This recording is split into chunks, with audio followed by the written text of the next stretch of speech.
lagi musim. Iya, lagi musim banget Iya, ya. lagi musim. Udah berapa hari nih? Udah ini hari ketiga. Ini udah hari ketiga. Tapi nggak panas sih untungnya.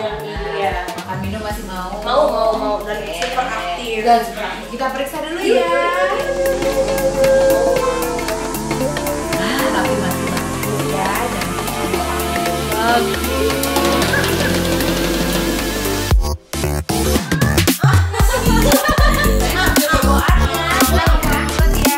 Jadi gimana dong nih Kayla?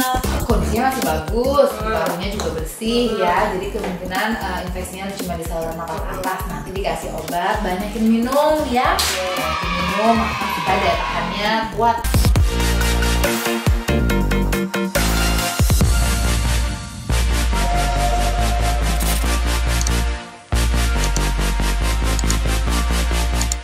Hai guys, balik lagi bareng Eva lagi. Terima kasih udah mampir ke channel aku di session Tanya Dokter kali ini. Aku bareng sama dokter.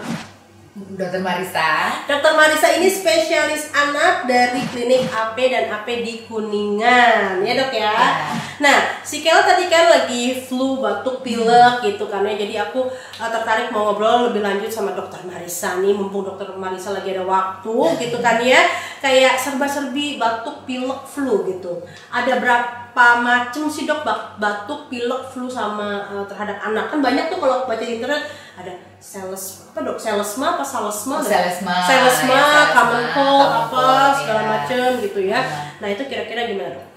Jadi sebenarnya umum sih selalu bilang batuk pilek dan memang sekarang lagi marak-maraknya ya batuk pilek ini. Selesma, common cold itu sebenarnya sama-sama runny nose gitu ya. Jadi dia batuk pilek biasa. Sebenarnya batuk pilek sendiri ada macam-macam penyebabnya. Ada karena bakteri, ada karena virus, ada alergi atau jamur dan yang lain-lain. Yang paling sering sebenarnya cuman karena virus aja. Dan kita sebut common cold atau selesma tadi. Tapi penyebabnya sebenarnya virus. Jadi sebenarnya dengan daya tahan tubuh yang kuat ya, nanti dia akan sembuh sendiri. Tanpa obat sekalipun. Tanpa obat sekalipun. Jadi obat-obatan yang kita kasih biasanya hanya untuk meringankan gejala. Oke, meringankan gejala. Nah, kalau misalnya di musim hujan ini kan memang marak banget. Semua aku pun lagi batuk pilek, papa mamanya anak. Jadi serumah tuh pasti pingpong gitu karena batuk pilek. Ada tips and trick nggak sih dok supaya kita tuh daya tahannya kuat dan nggak kena yang namanya flu gitu? Pertama-tama tentunya memang di musim hujan begini banyak sekali virus bertebaran di mana-mana. Makan bergizi, tidur cukup, ya itu salah satu tips yang paling utama tentunya. Tapi kalau memang sudah kena batuk pilek ini, kalau bisa mungkin di rumah menggunakan masker ya. Karena mungkin di orang dewasa tidak terlalu berat, tapi di anak-anak kekebalan tubuhnya tidak terlalu kuat sehingga bisa menyebabkan batuk pilek yang lebih berat dibandingkan kita. Kemudian juga jangan sharing sendok, sharing garpu, minum, kalau bisa sendiri-sendiri.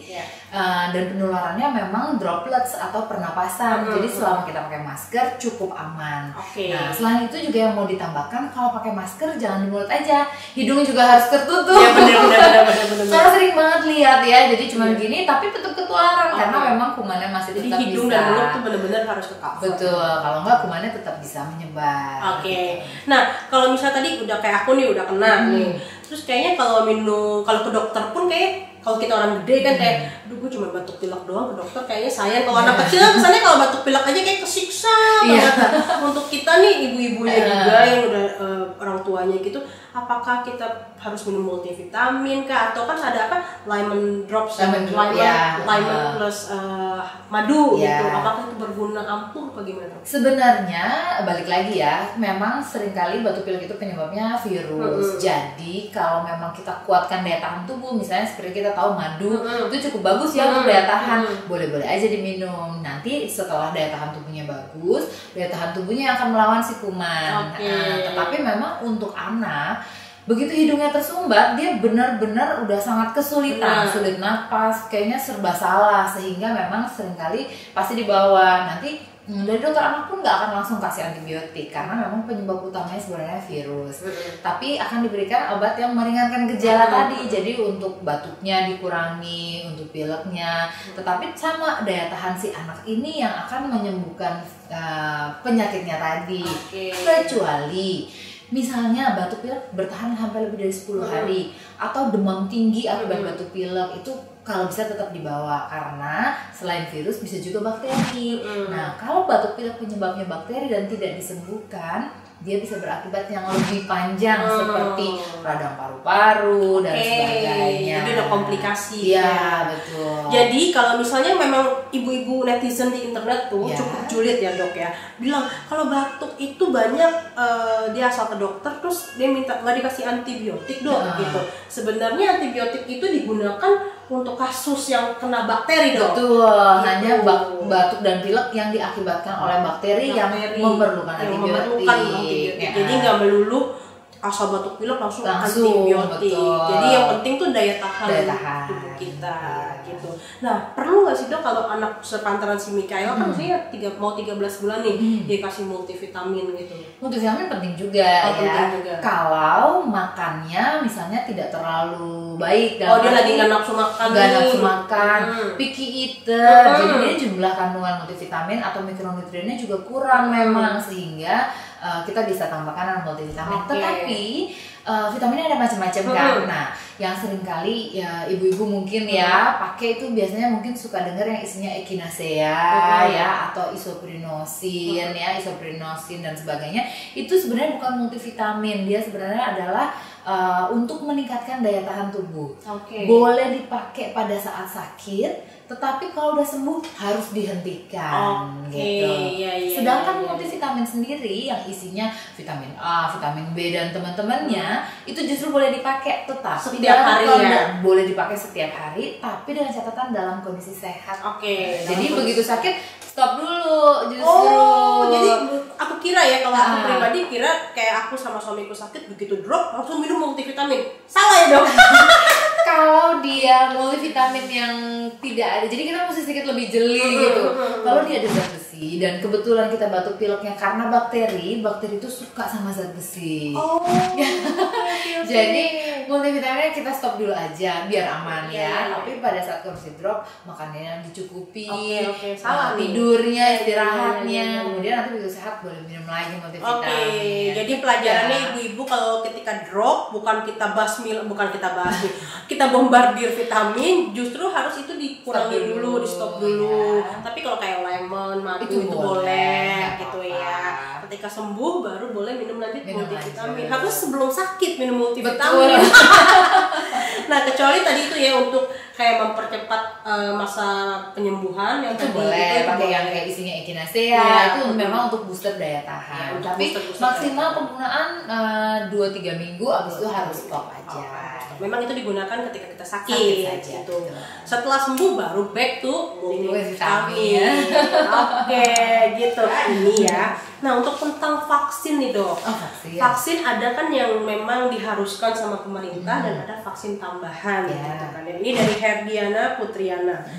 Tambahan ya. Kalau misalnya vaksin tambahan itu memang kan tidak diwajibkan. Itu penting atau nggak penting? Nah, vaksin itu sebenarnya memang banyak sekali. Ada yang benar-benar urgent dalam arti kalau nggak dikasih bisa mengancam jiwa. Ada juga yang benar-benar urgent sebenarnya, tetapi harganya cukup mahal dan insidensinya mungkin tidak setinggi yang diwajibkan oleh pemerintah.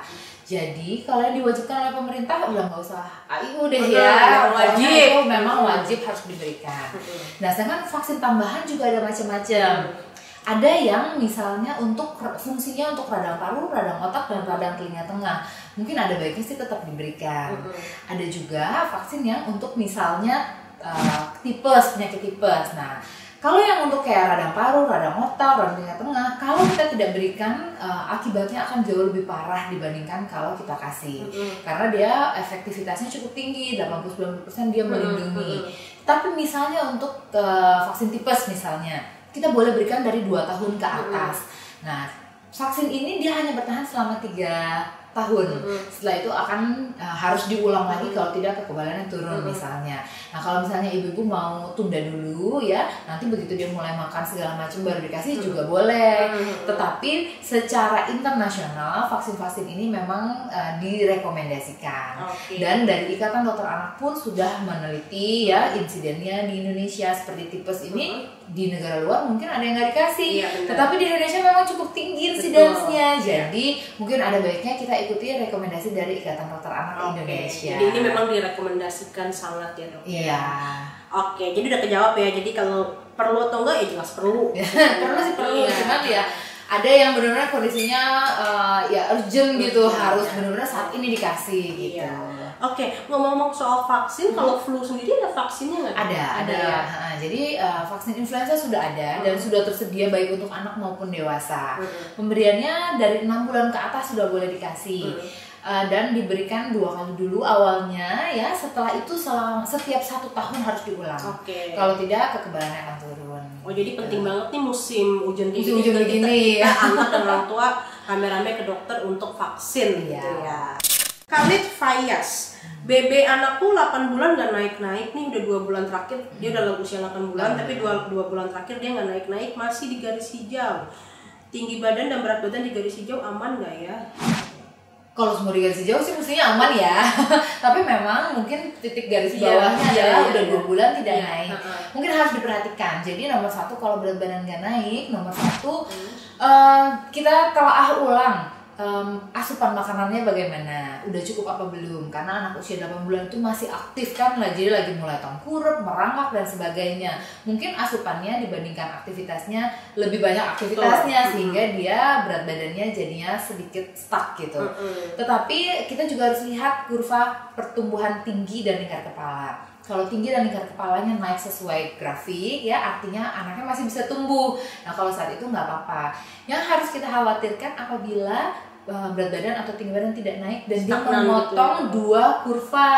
Jadi misalnya tadinya di garis tengah turun ke garis yang minus 25, memotong lagi minus 15, di situ kita mengkhawatirkan artinya failure to thrive atau kita khawatir dia bisa menjadi stunting. Oke, ini dari Kalita Mega. Mau bikin empasi dengan bawang putih, bawang merah, itu apakah boleh atau bikin GERD atau GERD tuh? Boleh sih ya. Jadi kalau misalnya anak aman-aman aja normal, nggak ada problem dengan reflux dan sebagainya, sebenarnya makanan apa juga nggak ada masalah. Masih bayi juga toh ya dok ya. Tapi kalau ini bayinya umur berapa lagi balik ya? Kalau dia masih awal-awal banget, biasanya kita lebih ke karbohidrat, protein itu yang diutamakan. Tetapi kalau memang bayinya sudah umur 8 bulan ke atas, kadang-kadang rasa itu udah sangat berpengaruh ya. Dan sebenarnya dari penelitian sebenarnya nggak apa-apa. Jadi bawang merah, bawang putih, garam, gula sebenarnya dari 6 bulan pun dari penelitiannya udah boleh diberikan. Ini dari Musdalifah Mustafa. Kapan penambahan susu formula anak? Dia 7 bulan, berat badannya 7,9. Soalnya dia pumping sehari cuma dapat 300 ml. Gimana? Oke. Asinya memang udah sangat sedikit ya, asinya sangat sedikit. Nah, anak 7 bulan disarannya sebenarnya makan padat empasi. Empasinya itu kalau bisa udah sekitar 3 kali dalam 24 jam. Misalnya 2 kali makan besar ditambah 1 snack. Jadi udah mengurangi jatah minum susu tuh. Tapi kalau misalnya cuma 300 mungkin memang kurang ya. Mungkin ibu bisa relaksasi lagi supaya asinya lebih banyak. Jadi di samping si makan padat, asinya juga masih banyak. Nah nanti untuk kebutuhan susu formula mungkin ada baiknya kontrol dulu ke dokter anak, kemudian dilihat kurvanya bagaimana, tumbuhnya bagus atau tidak. Kalau memang dari 300 ditambah makannya misalnya cukup banyak, dan berat bayinya berapa masih cukup, berarti mungkin asinya ibu relaksasi aja supaya asinya lebih banyak. Tapi seandainya memang udah benar-benar nggak bisa keluar sama sekali, anaknya kurang, ya mau nggak mau baru ditambahkan gitu, karena pertumbuhan anak paling penting. Tapi kalau bisa asi aja bu, ya relaksasi aja gitu. Nah ini dari Mira Rahayu _ boleh nggak sih dok anak 3 bulan dikasih vitamin, dan mulai usia berapa anak boleh kita kasih vitamin? Kalau ada indikasi dokter boleh. Jadi ada bayi-bayi yang dari lahir HB-nya rendah misalnya, atau lahir dengan berat badan kecil, itu boleh tapi atas indikasi dokter. Jadi yang menyarankan jenis vitaminnya, isinya apa itu dari dokter. Tapi dari Ikatan Dokter Anak menyarankan 6 bulan ke atas. Ada yang dari 4 bulan sampai 2 tahun baru disarankan untuk pemberian multivitamin. Itu pun yang mengandung zat besi. Yang mengandung zat besi yang disarankan. Jadi kalau 3 bulan, kalau misalnya ibu-ibunya doang gatel, pengen ikut-ikut ke sana sini, anaknya bagus-bagus aja nggak usah dikasih. Soalnya aja. kan kalau katanya minum vitamin ini biar anaknya pintar gitu. 3 bulan nggak usah, Bu, ASI aja. Kasih aja.